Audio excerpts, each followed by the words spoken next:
دیکھیں، اگر آپ ایک دن لیتے ہیں سنڈے، اور فار ایگزامپل سنڈے کو کسی کو بھی ڈینگی کا بخار ہوتا ہے، تو سنڈے میں اگر آپ 6 دن ایڈ کریں تو کون سا دن بن جائے گا؟ سیچرڈے۔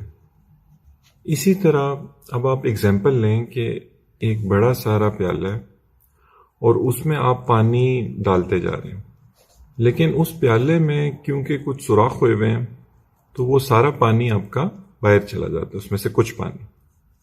تو ڈینگی بخار میں بھی یہی ہوتا ہے۔ یہ ڈینگی بخار ایک وائرل بیماری ہے، یہ ایک وائرس کاز کرتا ہے، جس میں آپ کی جو خون کی نالیاں ہیں اس میں چھوٹے چھوٹے چھوٹے سوراخ ہونا شروع ہو جاتے ہیں۔ جب یہ چھوٹے چھوٹے سوراخ ہونا شروع ہو جاتے ہیں آپ کی خون کی نالیوں میں، تو ان میں سے سب سے پہلے جو چیز باہر آنا شروع ہوتی ہے وہ خون کا سب سے چھوٹا حصہ ہوتا ہے۔ تو وہ کیا ہوتا ہے؟ پلیٹلیٹس۔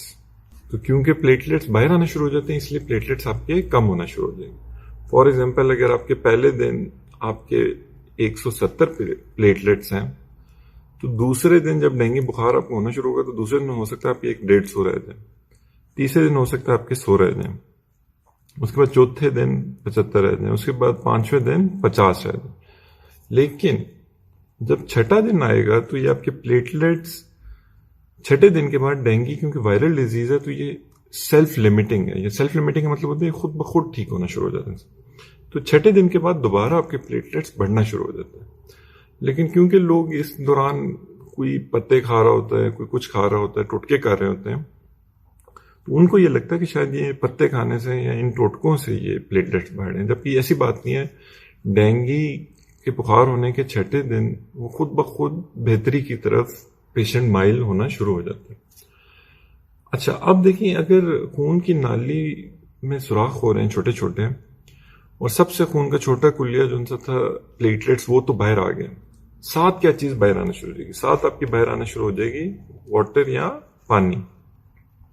اب لوگ کیا کرتے ہیں کہ لوگ اپنا تمام فوکس رکھ دیتے ہیں پلیٹلیٹس پہ، جبکہ اصل جو آپ کا فوکس ہونا چاہیے وہ ہونا چاہیے واٹر پہ، کیونکہ یہ سب سے ڈینجرس چیز ہے۔ دیکھیں اگر آپ کے پلیٹلیٹس خون میں کم ہو بھی جائیں نا تو اس سے کوئی فرق اس طرح نہیں پڑ رہا ہوگا کہ آپ کے جسم پورے میں کہیں پہ بھی خون نہیں نکل رہا، تو یہ ان کی کمی آپ کو کوئی کسی طرح تنگ نہیں کرے گی۔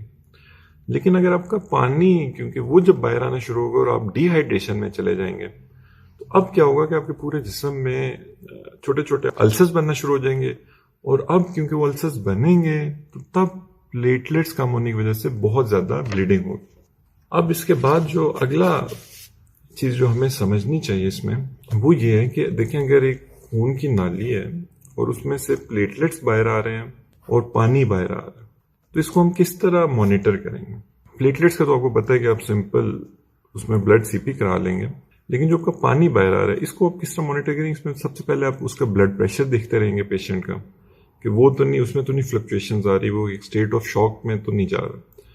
پھر آپ سائنز آف ڈی ہائیڈریشن دیکھیں گے پیشنٹ پہ، کہ پیشنٹ کسی طرح بھی سائنز آف ڈی ہائیڈریشن میں تو نہیں جا رہا۔ اس میں one of the biggest signs is urination, کہ اگر پیشنٹ پیشاب کرتا رہ رہا ہے تو تب اس کا مطلب ہے کہ پیشنٹ کی باڈی ٹھیک ہے، وہ ابھی تک اس طرح ڈی ہائیڈریٹ نہیں ہوئی۔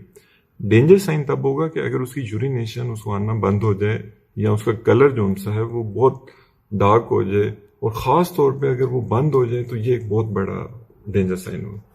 پھر ہم پلس پریشر کو بھی دیکھتے ہیں، یہ بھی اگر ڈی ہائیڈریشن میں پیشنٹ جا رہا ہوگا تو یہ بھی اس کی خراب ہونا شروع ہو جائے گی۔ ساتھ ساتھ ہم واٹر کو، کہ وہ جو باہر اسکیپ کر رہی ہے اس کو دیکھنے کے لیے کہ وہ کن کن کمپارٹمنٹس میں جا رہی ہے، تو ہم الٹرا ساؤنڈ بھی اس پیشنٹ کے کراتے جائیں گے۔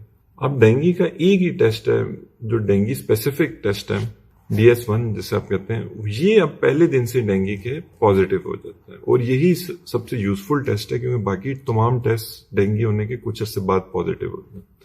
اب آپ نے کرنا کیا ہے؟ دیکھیں اب آپ نے گھبرانا اس میں اس طرح نہیں ہے کہ آپ سمپلی آپ فوکس کریں گے آپ پیشنٹ کو کس طرح میکسیمم ری ہائیڈریٹ کر سکتے ہیں، اور کس طرح آپ اس کو ڈی ہائیڈریٹ ہونے سے بچا سکتے ہیں۔ یہ آپ کا سب سے امپورٹنٹ پوائنٹ ہے، کیونکہ اگر آپ اس کو ڈی ہائیڈریٹ نہیں ہونے دیں گے تو اس کو السر نہیں بنیں گے، السر نہیں بنیں گے تو اس کے بلیڈنگ پوائنٹس نہیں ہونا شروع ہو جائیں گے، اور اگر اس کی بلیڈنگ نہیں شروع ہو جائے گی پورے باڈی میں، تب یہ جو پلیٹلیٹس کم ہو بھی رہے ہیں اس سے کچھ مسئلہ نہیں ہوگا۔ تو یہ ایک بالکل بیسک کانسیپٹ ہے کہ ڈینگی کیوں ہوتا ہے اور کیوں. اور پھر آپ یہ بھی دیکھیں کہ یہ چھٹے دن آپ کے ڈینگی بخار خود بخود جب آپ کو ہوا اس کے چھٹے دن یہ خود بخود یہ بہتری کی طرف پیشنٹ آپ کا ہونا شروع ہو جائے گا. تو اس کی کوئی خاص ٹریٹمنٹ نہیں ہے, کوئی ویکسین نہیں ہے, کوئی ایسی دوائی نہیں ہے جو ڈینگی کے خلاف کام کرے. ہم نے بس صرف پیشنٹ کا جو واٹر لیول ہے, جو اس کی ہائیڈریشن لیول ہے, اس کو مانیٹر کرتے رہنا ہے کہ وہ اس کا کمپلیٹلی ٹھیک رہے. اگر آپ کو یہ ویڈیو اچھی لگی ہے تو اس کو پلیز شیئر ضرور کیجیے گا تاکہ آج کل ڈینگی بہت زیادہ پھیلا ہو, لوگوں کو پتہ ہو کہ یہ ڈینگی ہوتا کیوں ہے, اور یہ کہ اس میں ایک بہت زیادہ خوف و ہراس کی ہوا بھی ہے. تو وہ بھی لوگوں کو جب آئیڈیا ہوگا کہ یہ ہوتا کیوں ہے تو وہ اس کو اچھی طرح مینیج کر سکتے ہیں اس پیشنٹ کو. باقی آپ نے یہ اپنے ذہن میں رکھنا ہے کہ اگر ڈینگی آپ کو ہوتا ہے تو آپ نے ایک ڈاکٹرز اور ایکسپرٹ اوپینین لینی ہے جا کے, تاکہ آپ کو وہ جو مینجمنٹ بتائیں پھر آپ نے اس کے مطابق اس کو فالو کرتے رہیں. تو اگر آپ کو ویڈیو اچھی لگی تو آپ پلیز ہمارے جو یوٹیوب چینل ہے اس کو بھی ضرور سبسکرائب کیجیے گا تاکہ